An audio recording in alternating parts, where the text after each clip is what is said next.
10th విద్యార్థులకి ఏంది పరేషాన్? విద్యార్థులను పరీక్షలు రాయమంటారా వద్దా? బోర్డు తీరు స్పష్టం చేయాలని విద్యార్థి సంఘాల డిమాండ్. కాలేజీల తీరుతో విసిగిపోతున్న 10th క్లాస్ స్టూడెంట్స్ పరీక్షలు పూర్తి కాకముందే ఎందుకీ తంతు అని ప్రశ్న. ఫోన్ కాల్స్తో తల్లిదండ్రులను వేధిస్తున్న కార్పొరేట్ సంస్థలు. ఇంటర్ బోర్డు తెగేసి చెప్పినా మారని కార్పొరేట్ కాలేజీల తీరు. విందులు ఆశ చూపి విద్యా సంస్థల ప్రతినిధులను లోపరుచుకుంటున్న వైనం. ఏజెంట్లు నియమించుకొని దందాలు చేస్తుంటే ప్రేక్షక పాత్ర వహిస్తున్న ఇంటర్ బోర్డ్. నేను నిన్న కూడా చెప్పాను కదా, ఇంటర్ బోర్డు ఉందా తెలంగాణలో? నిన్న కూడా అడిగా, నేను ఇవాళ కూడా అడుగుతున్నా, ఎవరన్నా స్పందిస్తే బాగుండు. ఇంటర్ బోర్డు తెలంగాణలో ఉందా?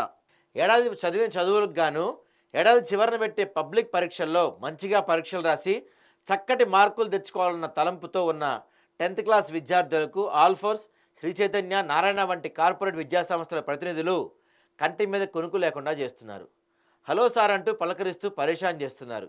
మీ పాప లేదా బాబుది త్వరలో 10th క్లాస్ అయిపోనుంది కదా, ఇంటర్ కోసం ఏం ప్లాన్ చేస్తున్నారు? మాది కార్పొరేట్ కళాశాల. మా కళాశాలలో మీ పిల్లలు చదివితే ఎక్కడికో వెళతారు. మా సంస్థల్లో ఐఐటి, మెయిన్స్, జేఈలో ఏసీ, నాన్ ఏసీ స్పెషల్ బ్రాంచ్లు కూడా ఉన్నాయి. ఇప్పుడు జాయిన్ చేస్తే ఫీజులో రాయితీ కూడా ఇస్తామంటూ ఆల్ఫోర్స్, శ్రీ చైతన్య, నారాయణ విద్యాసంస్థల ప్రతినిధులు విద్యార్థుల తల్లిదండ్రులు ఫోన్ చేసి తమ కళాశాలలో అడ్మిషన్ కావాలని తెలియజేస్తున్నారు. ఈ కార్పొరేట్ విద్యా సంస్థల యాజమాన్యాలు జిల్లాల వారీగా పిఆర్ఓలు నియమించుకొని స్థానికంగా ఉన్న హై స్కూల్ విద్యాసంస్థల ప్రతినిధులకు గాలం వేసి యథేచ్ఛగా అడ్మిషన్ దందా కొనసాగిస్తున్నారు. మా సంస్థల్లోనే టాప్ క్యాంపస్ ప్రవేశాలంటూ ఆయా కళాశాలల పిఆర్ఓలు, మధ్యవర్తులు 10th క్లాస్ పిల్లలకు ఫోన్లు చేస్తున్నారంట. దీంతో పలువురు రిజిస్ట్రేషన్ పేరిట 10,000 చెల్లిస్తుండగా ఆర్థిక స్తోమత ఉన్న కొందరు విద్యార్థి తల్లిదండ్రులు ఏకంగా ఫీజు మొత్తం కూడా కట్టేస్తున్నారు. ఇప్పుడే ఇంతవరకు అసలు 10th క్లాస్ ఎగ్జామ్స్కి స్కెడ్యూల్ వచ్చిందా? నాకు తెలిసి రాలేదనుకుంటా.